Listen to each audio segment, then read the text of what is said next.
Well, Hazel Clark, just want to get an update on the Bermuda Tourism's focus on returning to sports tourism in Bermuda.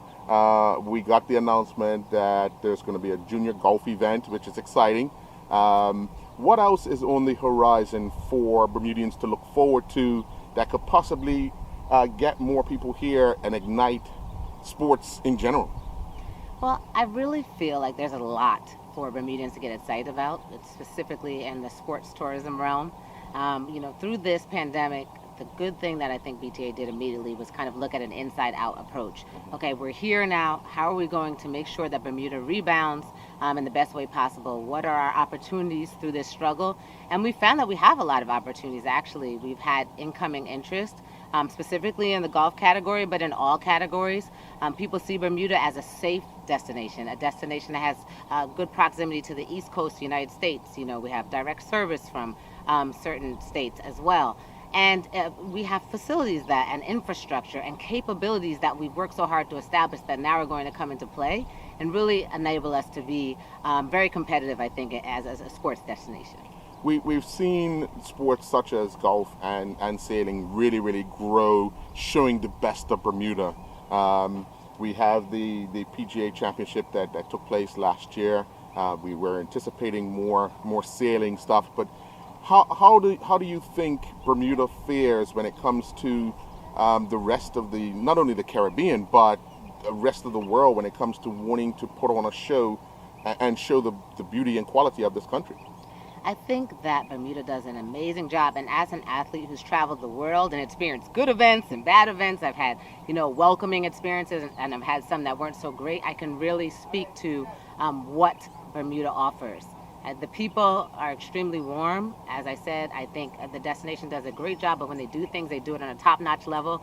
I am also the chair of the WTS series event, and so I've worked with the team there, and every detail is so important to them, and they understand that these sports events are a way to introduce new visitors to our island. So we've got to put on a good show and a good face every time. And it takes collaboration, and we're so thankful to our volunteers and our stakeholders and our national governing bodies and everyone that sometimes gets overlooked that makes these things happen. As a former athlete, how do you think athletes have adjusted to this pandemic and cancellation of Olympics and world championships and just also all sports come to a halt? I think it's very, very difficult. It's funny because I have a lot of younger friends that are still competing, and to watch them go through the agony of training so hard and then just everything just be taken away it's difficult. And I think on every level, people are experiencing that. But particularly as an athlete, you feel this underlying expiration date, right? And so pushing a year back can be the difference between someone making an Olympic team and not making an Olympic team. And so that's very hard to watch. But what I've learned is athletes, specifically good athletes, are very resilient. You get knocked down. I had so many losses and I'd have to go back and compete 2 days later and believe I could win. And so you kind of rely on those fundamental values and those experiences to get through.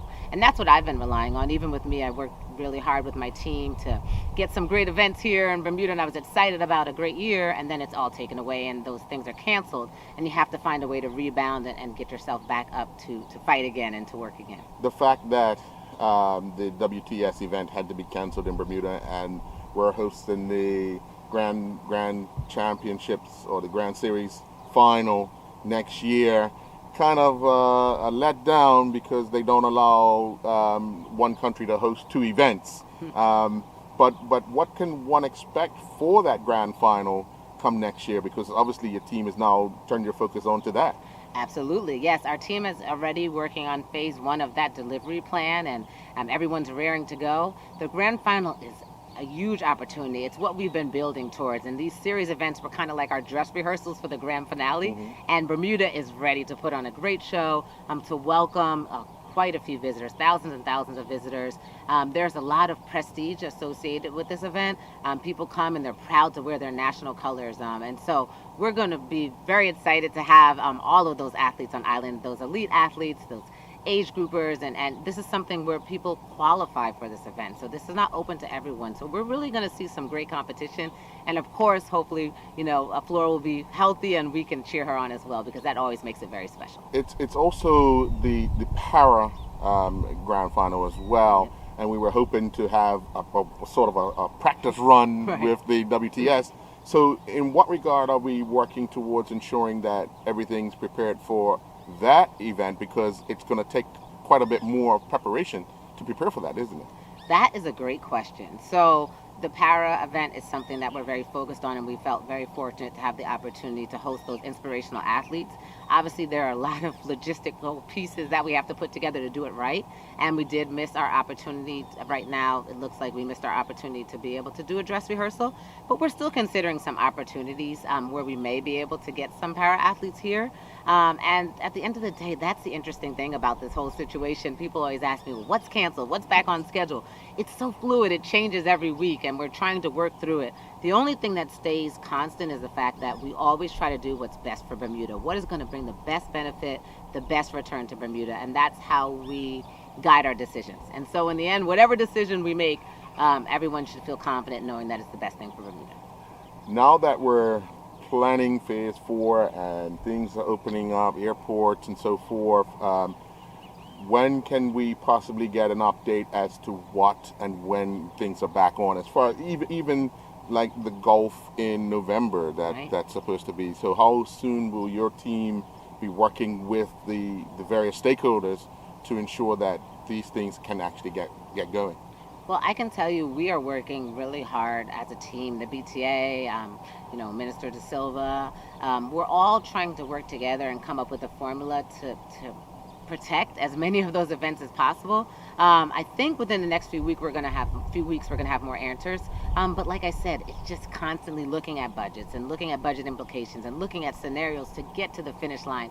And that can be difficult at times, and everyone wants answers, but we are trying to get to the answer, and we're almost there. All right. Well, thank you very much for your time. Thank do you. appreciate it. Thank you so much for all you do and covering sports and the support. Thank you.